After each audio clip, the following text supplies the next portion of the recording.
Today we're gonna have an overview of a new game which is coming up on Kickstarter this December. It is called The Exiled Siege by Matthias Albrecht, and thematically we're a bunch of outlaws who have been exiled from the king, and they have one last chance to be forgiven, and that chance has to do with taking this territory, which we can see here on the map, and claiming the territory as theirs. So the outlaws have to defend this land from the natives, and if they manage in 4 rounds to successfully to keep the outlaws, to keep the barbarians away from their territory, the defenders win. Otherwise, the attackers win, and we will see later on how they can do that. So, at the beginning of the game, this game is played with 1 to 5 players. You can play in cooperation mode also if you want. That means that the defenders will cooperate and the game will play the attackers by itself. And at the beginning of the game, each player gets a hero, which is some heroes like this, the witch, or you can have the deserter. All of the heroes have a special ability which can boost you throughout the game and help you with planning. And at the beginning of the game, we set the barracks, some forces that the alliances, that the defenders have. This is the bird is the logo of the defenders, while this little monster is the logo of the attackers. So what we have here on the map, mainly we have the city that we're gonna build. We can see some symbols over here, like this is gonna be the workshop. This is, we can build over here the barracks, which is a tile like this. Okay, and we're gonna build the keep like this, and but as the rounds progress, we're gonna build a big city till here, where this line seems to be the fortification line. We're gonna talk about it a little bit later. So apart from the city, we'll see the fortification line. We're gonna see the assault line over here, and we're gonna see the front line and the foreground, which is consisted of these 3 squares, and the deployment line over these 4 squares over here. Also, at the right side of the board, at the left side of the board, excuse me, we're gonna see the attackers camp. Over here we have the commander's tent, we have the training grounds, we have also the workshop for the attacker, and also we have the monster lair, where beasts are breeded in order to help the attackers on their attack. Also at this tent we have the saboteurs, which are going at the back of our city in order to surprise us and do us damage. So let's have an idea how these tiles, what these tiles represent, and how we're gonna use them. So the main theme is to sustain the attack for 4 rounds of the attackers. That means that if we want to have a better defense, we're gonna need to build tiles that will fortify our city. One fortification tile, let's say, that is this side of the wall, which can be set over here. Let me see. Yes, over here. Yes. While some other tiles like this will make this fortification, as we upgrade our wall, make it stronger, which finally we can place and build a stone wall. So in each round is consisted of different phases. Some phases different, which at the beginning of the phase, each player will take his cards. Over there we can see the cards for the players. The cards with a little beast on the back is the attacker's cards, while the cards with a bird on the back is the defender's cards. Each player has, each side has more or less the same cards, at least as we can see, I mean the same colors, but they do different things. So at the beginning of each round, each player has the preparation of the development deck. So we're gonna start with the development deck for the attacker. So the attacker has to plan ahead his actions, which is consisted of 11 actions plus one card, which is called Assault. We're gonna show you Assault card over here. So the defender is gonna plan ahead his 12 actions, including Assault card. That means that each time the attacker will reveal a card from his deck, which he has planned, like this, and then he will do his action, and then the defender will do the same from his own deck of preparation, of planning. These actions continue until the attacker reveals the Assault card. In his deck, the attacker can put his Assault card wherever he wants, apart from the first card. I mean, he cannot say that his first card he's gonna draw is Assault. So his Assault card can be put in the second place or wherever he wants. So it's a little bit, it's a nice mechanism because the defender does not know when the Assault is gonna be triggered. So let's see a few actions that the attacker can do. He can train his units with warriors, with slingers, and with veterans. He can build his own.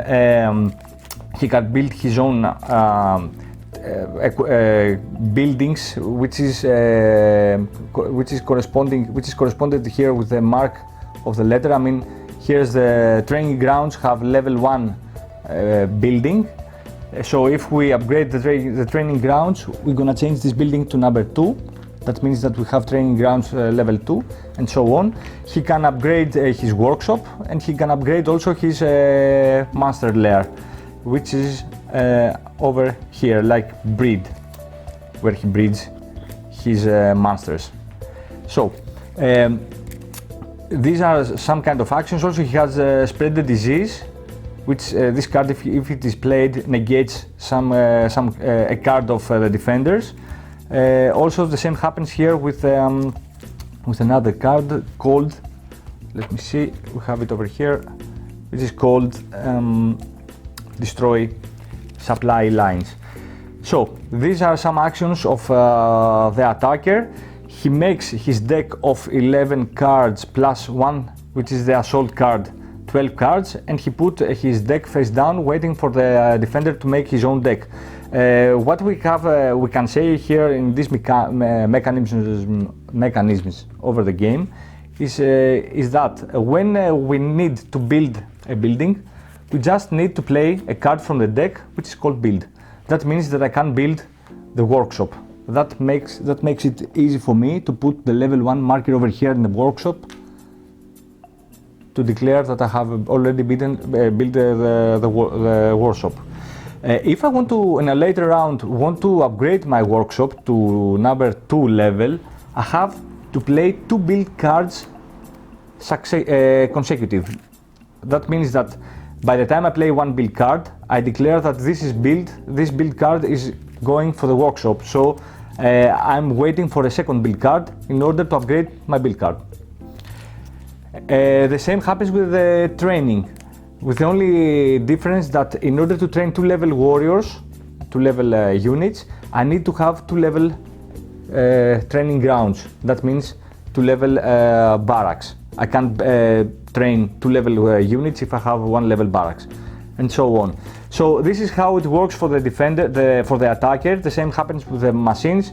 In order to build 2 level machines, I need to have 2 level workshop over here, and so on.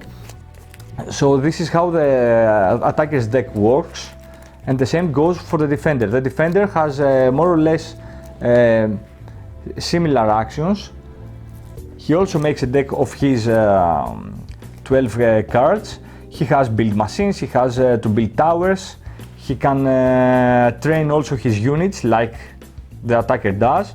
He can also build walls, he can also build machines, and also he can earthen some fortifications like pit, which strengthen the defender and not damaging the attacker.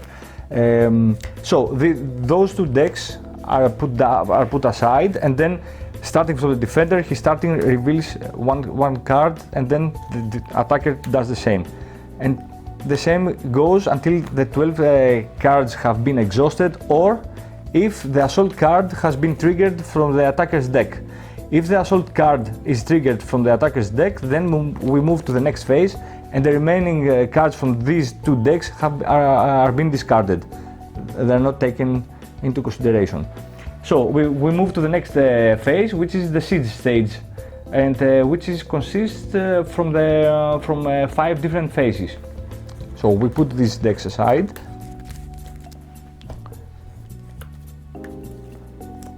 And now what we have to do is we have to plan our hands. I mean, we have to plan our orders. So what we do in this phase? In this phase, each player takes his 3 decks consisted of order deck, of reaction deck, and special cards decks.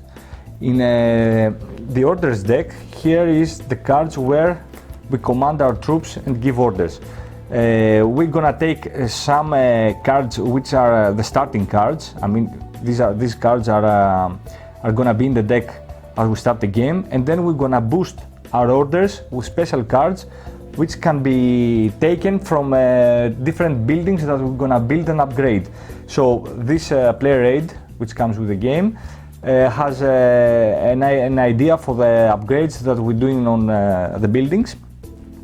For example, if we build the workshop first level, we take 3 stones card. Or if we take the workshop 2 level, we take the 3 cauldrons card. And so on. These are the cards for the upgrades for the other buildings. So we take some cards from the orders deck, which is this. We take some cards from the special deck, which cards at the beginning we do not have any cards. We just gain some access to these cards from the various buildings that we build and the upgrades of these buildings. And also we take some cards from the reaction deck, which is also cards taken again from the buildings and their upgrades. How many cards are we gonna have in hand is, let's say, it depends on the configuration of the game. I mean, if there is only one defender, one player, there's I think 12 cards in hand, whereas if we have a second defender or third defender, the cards are less, because with more defenders we have less cards in hand.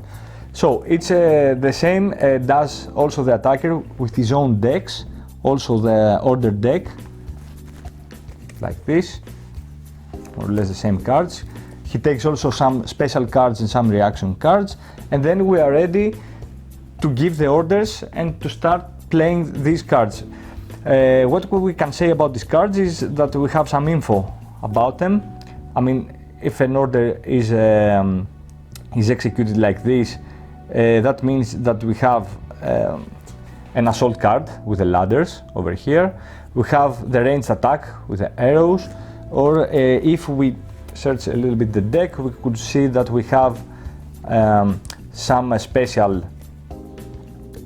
blessings. So these are cards which we can get if we build the chapel over here.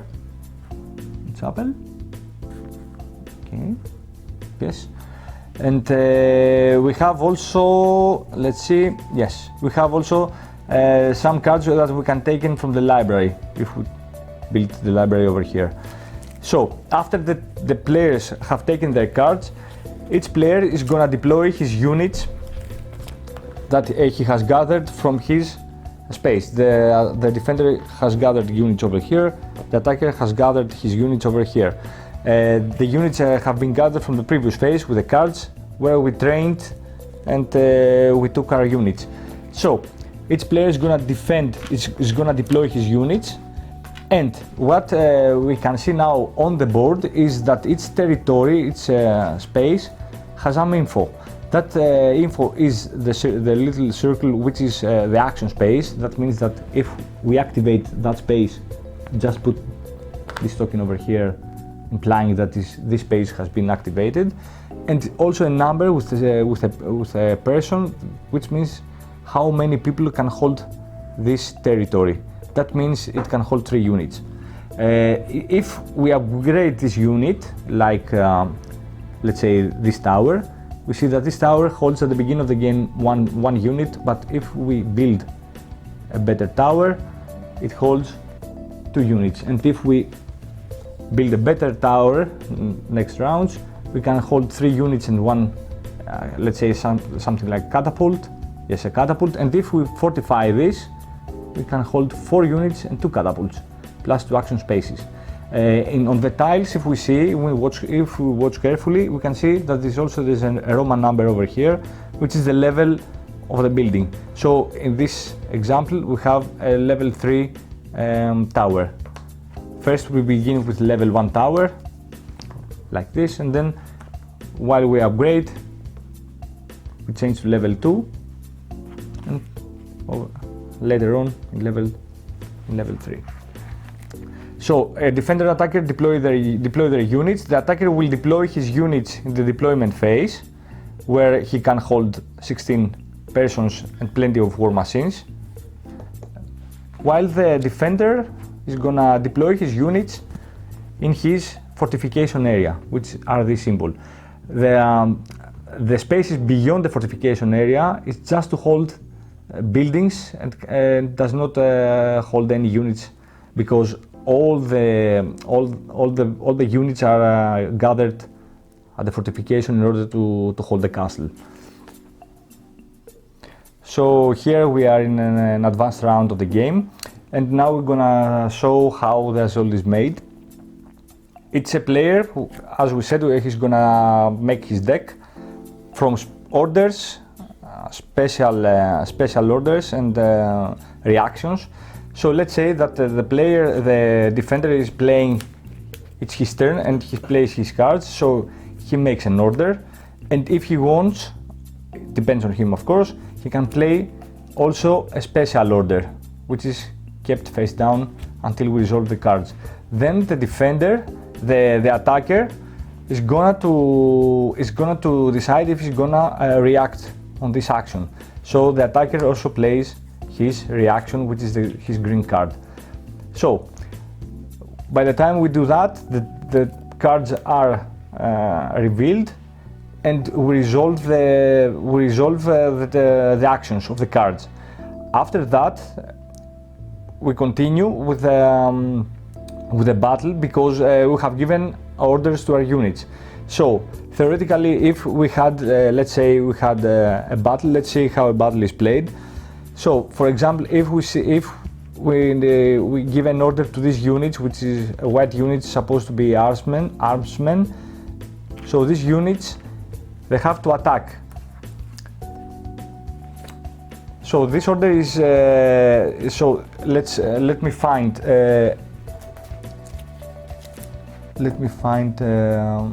an order with units with armsmen. Okay, supposing that we have hurricane shot for the units, for the attackers. Okay, this card says choose any units, range units. This is the symbol of range units. So draw one efficiency card and make an ranged attack. That means that from this deck that we have earlier, where we had the planning, we have to draw an efficiency card. That means that we draw the upper card and we apply the result of the card, which is shown here as the number shows over here. That means that we have taken the card that shows number 1, so we resolve number 1. That means that the battle group gains no extra attacking points. If we had resolved another card, let's say with number 2, our efficiency card was number 2, then the battle group would have taken +1 point. So armsmen, for example, taking this player rate, we can see that armsmen have two points of attack when they attack, while these symbols with the shield is how many defense they have when they attacked in melee and when they attacked in ranged combat and when they attacked by war machines.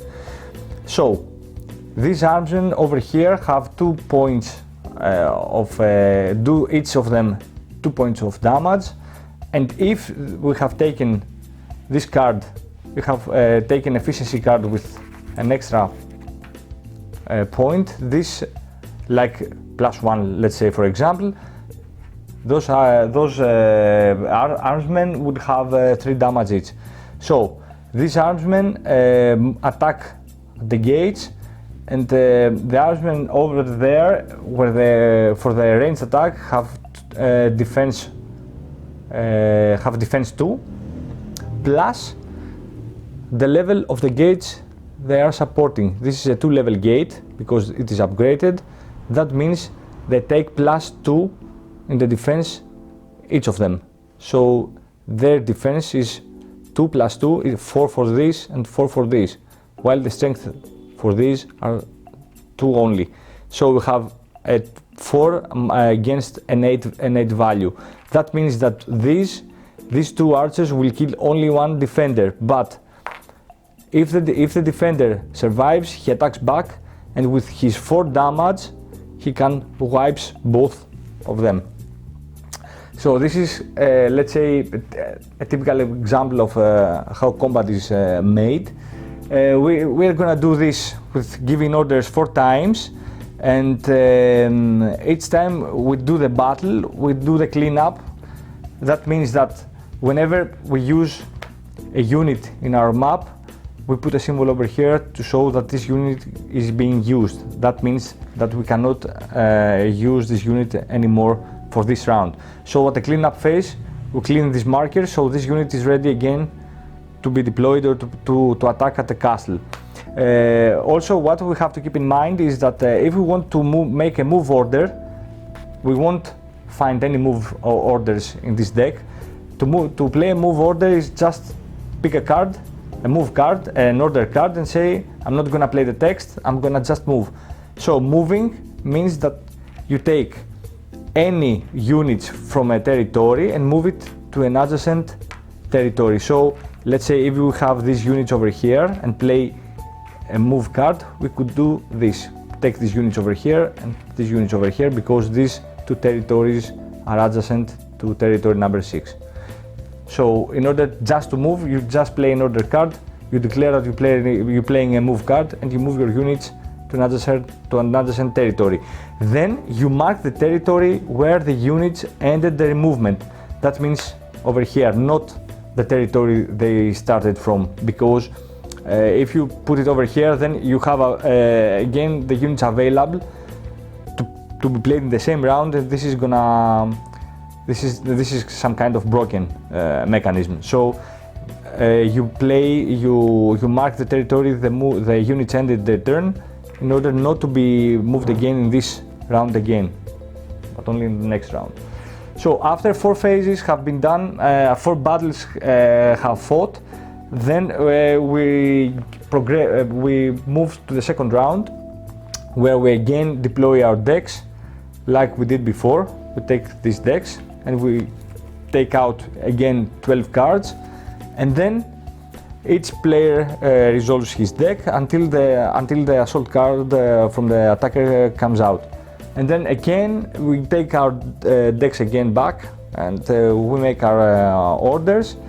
And if we manage to reach the 4th round of the game, and we have having kept the natives away from the castle, then the defenders win the game.